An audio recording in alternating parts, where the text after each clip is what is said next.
रूढ़ या अभाज्य संख्या क्या है? यहाँ ध्यान से समझो। यहाँ रूढ़ या अभाज्य संख्या क्या है? वैसी संख्या जिसमें एक और अपने आप को छोड़कर किसी दूसरी संख्या से भाग नहीं लगता है उसे रूढ़ या अभाज्य संख्या कहते हैं। इसका मतलब क्या होता है समझो। जितने भी प्राकृतिक संख्या सारे संख्या को लेंगे, ठीक है, और उसमें एक और अपने आप को छोड़कर, मतलब जो संख्या लिए है उसको और एक को छोड़ देते हैं और फिर बाद में देखते हैं कि किस संख्या से भाग लगता है। अगर किसी से भाग नहीं लगेगा तब कहेंगे वो रूढ़ या अभाज्य संख्या है। अगर किसी से भाग लग गया तो कहेंगे रूढ़ या अभाज्य संख्या नहीं है। ये रूढ़ या अभाज्य संख्या ना, समझ में आ रहा है? ये जो होता है ये अकेला हमेशा रहता है। हमेशा किसके साथ रहता है? हमेशा अकेला रहता है। सबसे झगड़े हो जाता है, ठीक है, केकरो से बात विचार नहीं रहता है, हमेशा झगड़ा हो जाता है, अकेला रहता है। जैसे कि देखो यहाँ अगर दू को लिए है तो दू में एक और दू को छोड़ देते हैं तो बताओ कथी के पहाड़ा में दू आता है? कुछो के पहाड़ा में नहीं, इसीलिए जीरो के पहाड़ा में दू आता है, इसीलिए दू इसमें रखे हैं। तीन को लेंगे एक और तीन को छोड़ के कौन सी के पहाड़ा में तीन आता है? कोई के पहाड़ा में, इसलिए तीन रूढ़ या अभाज्य संख्या में है। पांच को लो, एक और पांच को छोड़कर किसी के पहाड़ा में पांच आता है? किसी के पहाड़ा में पांच नहीं आता है, इसलिए पांच रूढ़ या अभाज्य संख्या है।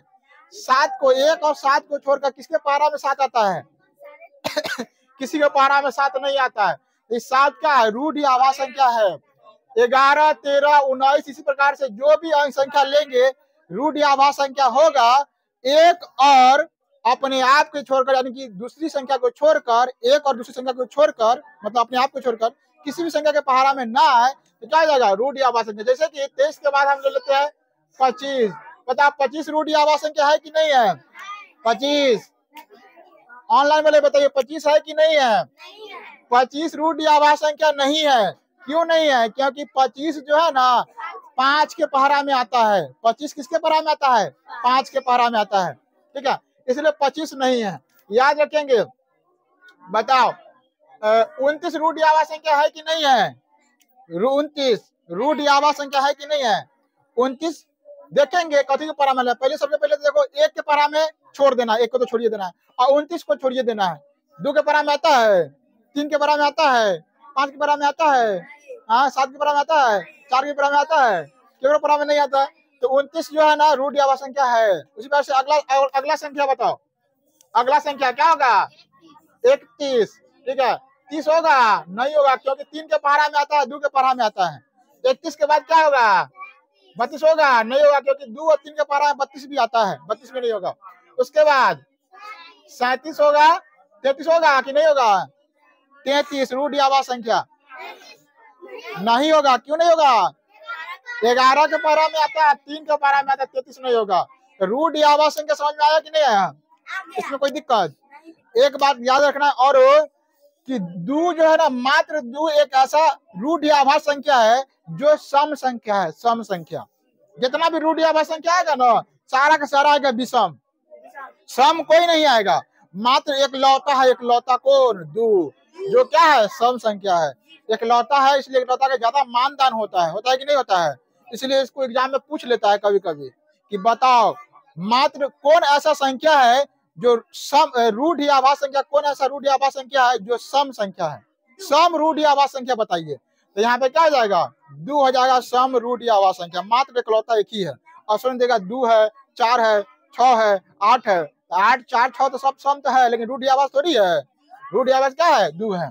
भाज्य या यौगिक संख्या। अब रूढ़ या अभाज्य संख्या समझ गए ना, तो भाज्य या यौगिक समझ में आ गया। ठीक इसका उल्टा कर देंगे। क्या कर देंगे? उल्टा।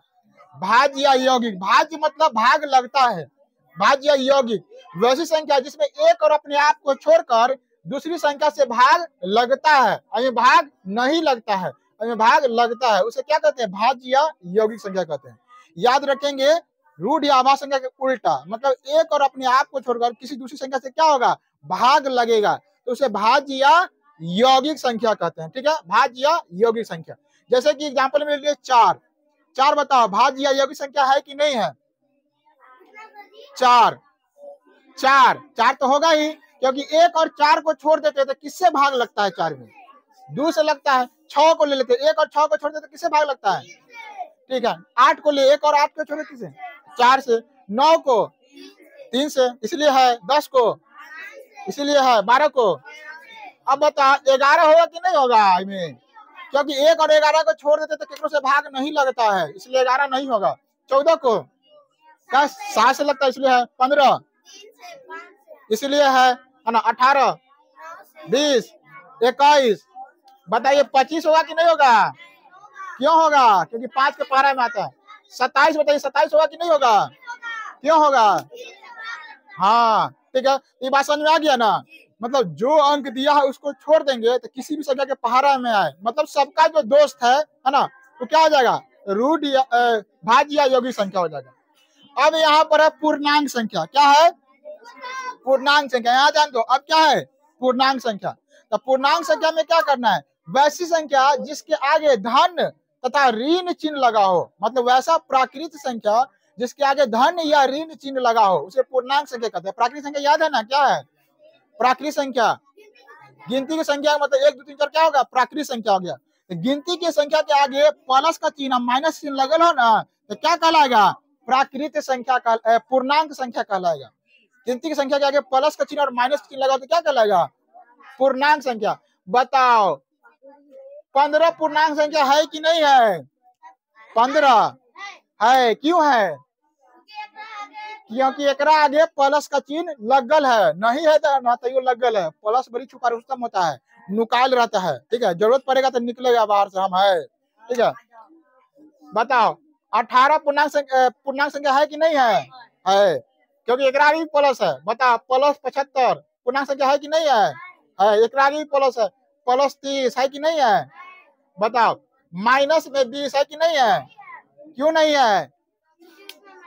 माइनस भी है। यहाँ कहो ना जिसके आगे धन तथा ऋण, नहीं सुनता है ध्यान से, प्लस तथा माइनस दोनों चिन्ह लगल हो तो वह क्या कहलाता है? पूर्णांक संख्या कहलाता है। तो माइनस भी है, ठीक है। माइनस में 50 है कि नहीं है? माइनस में 11 है कि नहीं है? अच्छा अब बताओ माइनस में 2/3 है कि नहीं है? नहीं है, क्योंकि बटा में ना आ गया। क्या बोले थे? प्राकृत संख्या में लगल हो। प्राकृत संख्या कभी बटा में होता है? प्राकृत संख्या बटा में नहीं होता है। तो यहाँ बटा में आ गया तो याद रखेंगे बटा वाले संख्या में पूर्णांक संख्या नहीं कहलाएगा, बटा वाला संख्या पूर्णांक संख्या नहीं होगा। तो यहाँ लिखे हुए है ना वैसा पूर्ण संख्या बटा में नहीं होता है। वैसा पूर्ण संख्या जिसके आगे धन या ऋण चिन्ह लगल हो उसे क्या कहते हैं? पूर्णांक संख्या कहते हैं। पूर्णांक कै भाई है? 2 भाई है। क्या भाई? 2 भाई है। देखो यहाँ धनात्मक पूर्णांक एगो ऋणात्मक पूर्णांक, नामे से पता चल रहा है धनात्मक मतलब वैसा संख्या जिसके आगे धन चिन्ह लगल हो। क्या चिन्ह लगल हो? धन। तो क्या कहलाएगा? धनात्मक पूर्णांक। वैसा संख्या जिसके आगे धन चिन्ह लगल हो तो धनात्मक पूर्णांक कहलाएगा। ऋणात्मक पूर्णांक वैसा संख्या जिसके आगे ऋण चिन्ह लगल हो, ऋण, क्या कहलाएगा?